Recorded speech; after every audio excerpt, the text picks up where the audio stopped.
नमस्कार बच्चों, मेरा नाम है राहुल और आप देख रहे हैं माई सीबीएसई क्लास। तो कार्यपत्र करेंगे 47 और आपको स्टार्ट करने से पहले बता दूं जो आपका इससे इंपॉर्टेंट है। देखो ये 10th क्लास का बोर्ड पेपर 4 मार्च 2020 में हुआ था बोर्ड का पेपर।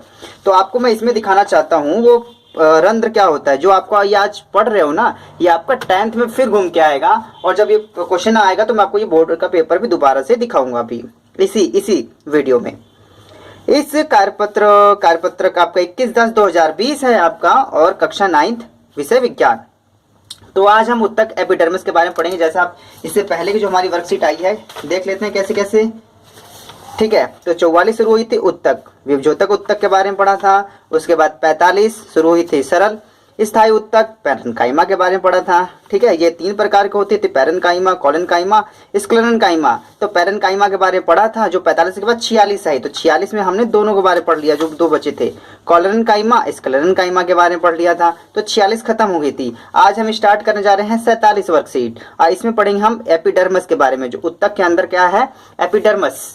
ठीक, एक बार सपोर्ट मटेरियल को भी देख लेते हैं हम कौन सी चीजें कहाँ पढ़ रहे हैं। तो आपको पता है हम पहला अध्याय पढ़ चुके हैं, दूसरे में से कुछ वर्कशीट में से आए थे अध्याय, आपके दूसरे अध्याय में से कुछ वर्कशीटें आई थी। फिर परमाणु एवं अणु ये भी पढ़ चुके हैं, जीवन की मौलिकता ये भी पढ़ चुके हैं, उत्तक पढ़ रहे हैं, गति भी पढ़ चुके हैं, बल तथा गति के नियम। तो 1 2 ठीक है 1 2 3 4 5 6 ये 7वां भी ले लेते क्योंकि ये भी है। 7 चैप्टर पढ़ चुके हैं। आप ये कहें कि उत्तक ये वाला आपका 6वां चैप्टर चल रहा है, अध्याय 6।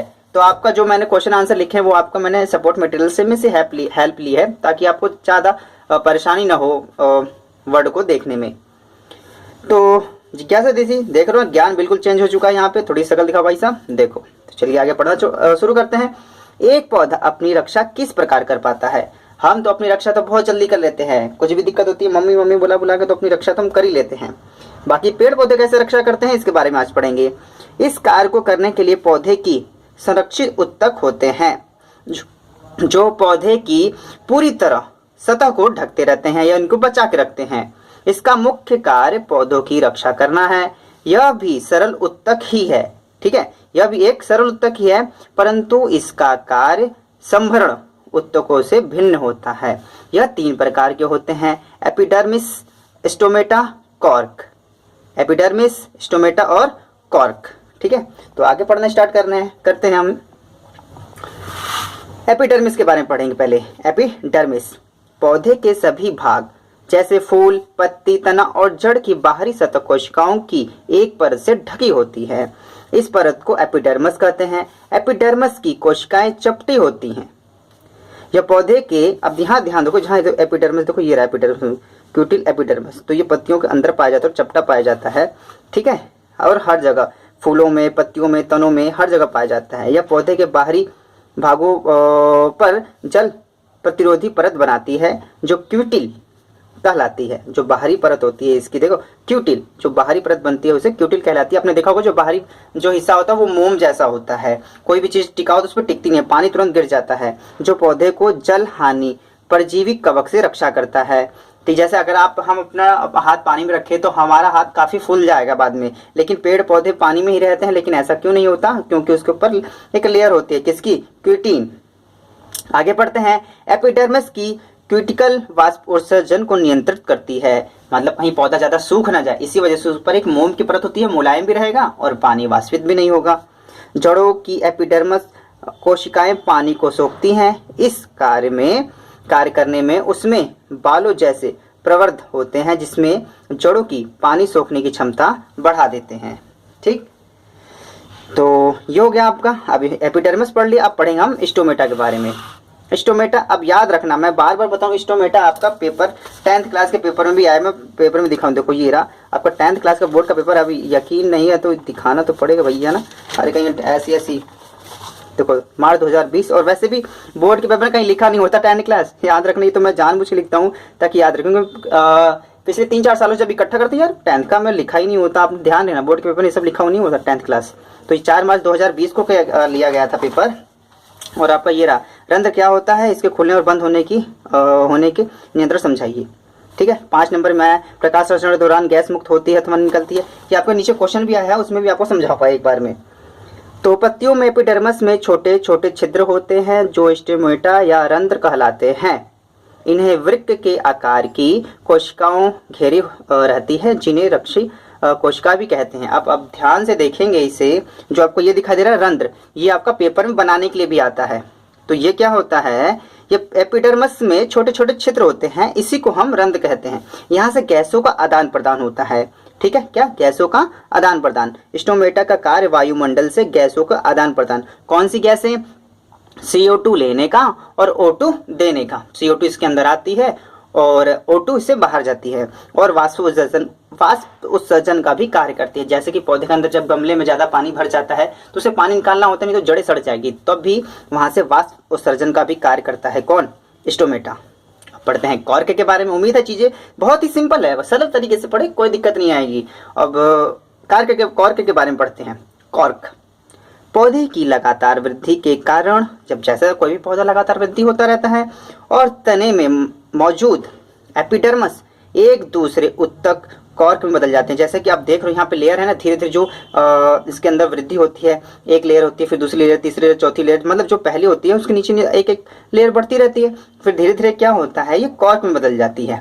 कॉर्क मतलब जो ऊपर का छिलका होता है ना, उसे ही कहते हैं, जो हम कई बार अपने हाथों से छुड़ा भी लेते हैं। ठीक है, यहाँ पे चित्र में काफी अच्छे तरीके से दिखाने की भी कोशिश की गई है ऊपरी हिस्से को। यह पौधे पर बहुत सी परतें या परतों वाली छाल का निर्माण करता है। कॉर्क की कोशिकाओं के बीच में सुबेरिन नामक रसायन के जमाव के कारण कोशिका की भित्ति मोटी हो जाती है। किसके कारण, सुबेरिन नामक रसायन के कारण। ठीक है, जमाव के कारण कोशिकाएं भित्ति मोटी हो जाती हैं। सुबेरिन इन छालों को हवा एवं पानी के लिए अभेद करता है, मतलब हवा और पानी से बचा के रखता है। कौन, सुबेरिन हवा और पानी से अभेद का मतलब होता है बचा के ही रखता है, रखने का मतलब होता है इसे। ठीक है, जैसे एपिडर्मिस के ऊपर एक लेयर होती है, वैसे ये एक लेयर का काम करती है, और जब ये मोटी हो जाती है तो ये कॉर्क बन जाती है। तो आगे पढ़ते हैं। अब क्वेश्चन भी आ जाते हैं, काफी जल्दी ये वर्कशीट खत्म हुई, काफी इजी वर्कशीट है। संरक्षी उत्तक किन्हें कहते हैं या पौधे में कहाँ पाए जाते हैं, किस बारे में पढ़ेंगे, संरक्षी उत्तक के बारे में। तो देख लेते हैं, ये भी जो मैंने आपको पहले बता रहा हूँ, सपोर्ट मटेरियल की हेल्प को ध्यान में रखते हुए इसे मैंने लिखा हुआ है। अगर आपको ये अक्षर कहीं ना समझ में आए तो आप सपोर्ट मटेरियल उठा के देख सकते हैं। पौधों की रक्षा करने वाले उत्तकों को संरक्षी उत्तक कहते हैं। यह 3 प्रकार के होते हैं, एपिडर्मिस, स्टोमेटा और कॉर्क। और ये भी कहा गया है यह पौधे में कहाँ पाए जाते हैं। तो अलग अलग चीजें ये पौधे में कहाँ पाए जाते हैं, पौधे के सभी भागों में, जैसे फूल, पत्ती, तना आदि में पाया जाता है। जो स्टोमेटा होता है यह ज्यादातर पत्तियों में पाया जाता है, याद रखना। स्टोमेटा जो एपिडर्मिस में छोटे छोटे छिद्र होते हैं ना, वो ज्यादातर पत्तियों में पाए जाते हैं। कॉर्क यह पौधे की ऊपरी परत में पाया जाता है। ठीक है, क्योंकि इसमें दोनों चीज बतानी थी। एपिडर्मिस के कार्य बताएं। अब यहाँ पे स्पेशली एपिडर्मिस है। एपिडर्मिस का कार्य, एपिडर्मिस की क्यूटिल वाष्प और सर्जन को रोकता है, जिससे पौधे झुलसने से बचते हैं। क्यूटिन एक मोम जैसा परत कहलाती है। क्यूटिन जो एक ऊपर जो मोम जैसी परत होती है ये आपकी, ठीक है, जो पौधे से मुलायम भी रहता है और वाष्प उत्सर्जन को नियंत्रित भी करता है। तो आगे आते हैं, स्टोमेटा पौधे में कहाँ स्थित है, इसके कोई 2 कार्य लिखिए। अगर मैं 10th क्लास में दोबारा कहूँ, कोई बच्चे स्किप करके भाग गए होंगे, ठीक है, तो यहाँ के दोबारा से देख लेंगे, कोई बात नहीं। देखो ये रहा 10th क्लास का बोर्ड का पेपर है जो पिछली बार हुआ था। ठीक है, इस बार की नहीं, जो पिछली बार में हुआ था, मार्च 2020, यही वाला है ना, जनवरी, फरवरी, मार्च, इसी वाला जो मार्च 2020 में हुआ था आपका, ये रहा। ये 5 नंबर में आया गया क्वेश्चन है। तो कहने का मतलब जो आप ये वर्कशीट पढ़ रहे हैं ना बच्चों 9th क्लास में, आप ये मत सोचो कि बस 9th क्लास में पढ़ लिया तो भैया चलो 10th क्लास में अच्छे से पढ़ेंगे। जो 10th क्लास में बच्चे मार्क्स लाते हैं ना 80, 85, 90%, वो 9th से उनकी तैयारी शुरू हो जाती है। ठीक है, क्योंकि 9th में वो चीज़ दोबारा आएगी। तो अब 10th में जाओगे तो एक्स्ट्रा दूसरी चीज़ पढ़ोगे ना, तो ये चीज़ बस रिविजन में आपका कन्फर्म हो जाएगा। पढ़ लेते हैं। प्रकाश संश्लेषण के दौरान गैस मुक्त होती है। कौन सी गैस हो, तो कार्बन डाइऑक्साइड और ऑक्सीजन। इन गैसों का नाम लिखिए, यह उल्लेखनीय होते गैसों को उत्पन्न करती है। और बी, रंध्र क्या है, अब ध्यान से देखेंगे तो यही है। ठीक है, स्टोमेटा। अब लो यहाँ स्टोमेटा आ गया। अब ध्यान से देखेंगे, यहाँ देखिए, चाहे स्टोमेटा कहो या रंध्र कहो, दोनों एक ही बात है।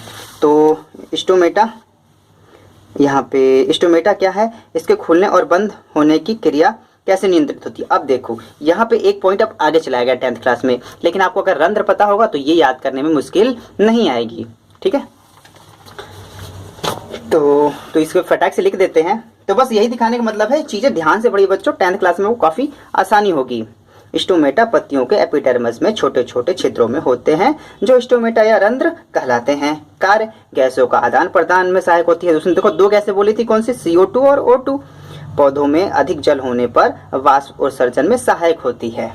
ठीक हो गया आपका ये वाला क्वेश्चन। अब आता है आपका 4 नंबर पर, कॉर्क के सतह सख्त होने का क्या कारण है और इसका पौधे पर क्या लाभ होता है। तो मैंने यहाँ से भी लिखा है और आपके एक सपोर्ट मटेरियल से भी हेल्प ली है उसकी थोड़ी सी। ठीक है, पौधे की लगातार वृद्धि के कारण जड़ व तने में परिधि, ठीक है, परिधि उपस्थित कॉर्क में बदल जाती है। पौधे की लगातार वृद्धि के कारण जड़ व तने की परिधि में उपस्थित उत्तक कॉर्क में बदल जाती है, क्योंकि वो धीरे धीरे बढ़ रही होती है, वो धीरे धीरे किस में चेंज होती है, कॉर्क में, जैसे अभी हमने समझाया भी था। इन कोशिकाओं की भित्ति सुबेरिन के जमाव के कारण सख्त हो जाती है। सुबेरिन के जमाव के कारण सख्त हो जाती है। कार्य क्या है, कार्य कॉर्क कोशिकाएं जल व गैस दोनों के प्रभाव को रोकती है। यहाँ पे आपकी वर्कशीट 47 खत्म हो जाती है। लेकिन अगर आपका मैं सपोर्ट मटेरियल दिखाऊं तो यहाँ देखिए सब एपिडर्मिस, ठीक है। अगर चीजें मैं ये क्यों दिखा रहा हूँ, क्योंकि जो आपकी वर्कशीट आएगी वो आपके डिजिटल फोन में होगी, मतलब फोन के अंदर होगी, उसे आप बार बार कितने आंखों से पढ़ेंगे। तो आप सपोर्ट मटेरियल उठाएगा, वहां पे एपिडर्मिस के कार्य, कॉर्क, और देखो ये इंपॉर्टेंट है आपका स्टोमेटा और कॉर्क में अंतर। ये पेपर में पूछा गया है, इसे बच्चों एक बार आप अलग से पढ़ भी लेना। अगर ये सपोर्ट मटेरियल DOE वाले नहीं देते तो क्या हुआ, लेकिन ये कहीं मेरी तरफ से इंपॉर्टेंट है, मैं बता रहा हूँ आपको। और ये देखो ये आपका स्टोमेटा ही है, और हिंदी में रंध्र, इंग्लिश में स्टोमेटा बोलते हैं, स्टोमेटा रंध्र दोनों। ये खुला हुआ स्टोमेटा है और ये बंद, क्लोज्ड।